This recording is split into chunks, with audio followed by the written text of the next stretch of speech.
यसपालिको NPL मा मेरो लागि कुनै पनि विदेशी खेलाडीले कस्तो परफर्म गरिरहेको छ के गरिरहेको छ त्यो मेरो मतलबको कुरा हैन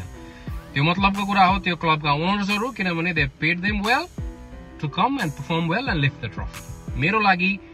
चिन्ताको विषय हो हाम्रा खेलाडीहरुले कस्तो परफर्म गरिरहेका छन् भनेर किनभने यसो हिसाब किताब गर्दा त 2 महिनापछि त वर्ल्ड कप छ मुम्बईमा वाङखडेमा र हाम्रो अपोनेन्ट छन् इंग्ल्यान्ड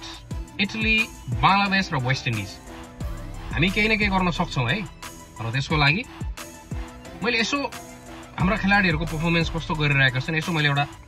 सानो लिस्ट लिएर आएको छु त्यो लिस्ट यसो चर्चा गरौँ है त Kushal Bhurtel you been batting well done keep it up Asif Sheikh you are cooked in a sense तपाईले धेरै क्रिकेट खेल्नुभयो तपाईको शरीर र दिमागलाई रेस्ट चाहिएको छ कृपया एनपीएल सक्न साथ 2 हप्ता आराम गर्नु होला त्यसपछि जानु होला नेक्स्टमा कुशल मल्ल धेरै भने धेरै सल्लाह दिए टेक पुच्छर लगाएका छैनन् उनको ढोका ढकढकाइरहेका छन् Lokesh Bam you been playing really well यसरी नै खेलिराख्नु क्याप्टन रोहित कुमार पौडेल अब सबैले मलाई मेसेज पठाइराख्नु भएको छ रोहितले लुम्बिनी लायन्सको तर्फबाट राम्रो क्याप्टनशिप गरिरहेका छैनन् तर क्वालिफायरमा एकदम राम्रो क्याप्टनशिप गरे हेर्नुस् है यदि उनले आफ्नो प्लेइङ सेट पाए भने he will do really good trust him Dipendra Singh Airi जे गरिराख्नु भएको छ बवाल गरिराख्नु भएको छ यस्तो ताबडतोड परफर्मेन्स जारी रहोस् गुलशन झाको चर्चा परिचर्चा त्यति छैन तर उनलाई चर्चा परिचर्चामा आउन समय पनि लाग्दैन त्यसैले गुलशन झाको फर्म ब्याटिङमा मात्र हैन बलिङमा पनि हेर्न जरुरी छ Sandeep Lamichhane you been bowling really well Sandeep लामिछानेको योपालिको एनपीएल मा के राम्रो भइरहेको छ थाहा छ तपाईहरुले पनि मार्क गर्नु भएको होला बल ठाउँमा पिच भइरहेको छ त्यसपछि बलले हरकत गरिरहेको छ well done Sandeep Lamichhane वाङखेडेका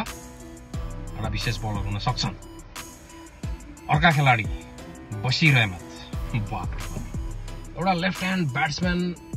all-rounder bowler spinner खोजिरहेको हो नि त हैन Bashir Ahmad is the one हिजो उनले जुन मच्युरिटीका साथ त्यो इनिङ्सलाई सम्हालेर विराटनगरलाई जित दिलाए नि वाउ वेल डन स्ल्याश ललित राजवंशी साइलेन्ट किलर भन्छु म ललित राजवंशीलाई हामी 3टा स्पिनर खेलाउन सक्छौं है अर्का खेलाडी हुन् नन्दन यादवको बारेमा मैले भनिसकेको छु गति छ दिशा छैन हिजोको त्यो लास्ट ओभर ही बोल्ड रियली वेल यसो ध्यान दिएर हेरौँ भने तर बशीर जुन फर्ममा थियो त्यो छक्का त्यो फर्ममा भएका खेलाडीले हान्न सक्छन् है तर नन्दनले चाहिँ गतिमा हैन दिशामा ध्यान दिनुपर्छ सोमपाल कामी एन्ड करण केसी यी खेलाडीहरु हुन् मैले राखेको तर यहाँ अर्को एउटा नाम पनि जोड्न चाहे मैले यो खेलाडी चाहिँ जब स्क्वाड अनाउन्स हुन्छ त्यहाँ हुनु एकदमै जरुरी छ I am talking about Rashid Khan जुन पोटेन्शियल बोकेका बलर हुन् नि जुन भेरिएसन छ जुन स्लो बल छ जुन स्लो बल बाउन्सर छ मुम्बईमा एकदम काम लाग्न सक्छ यो मेरो मैले बनाएको एउटा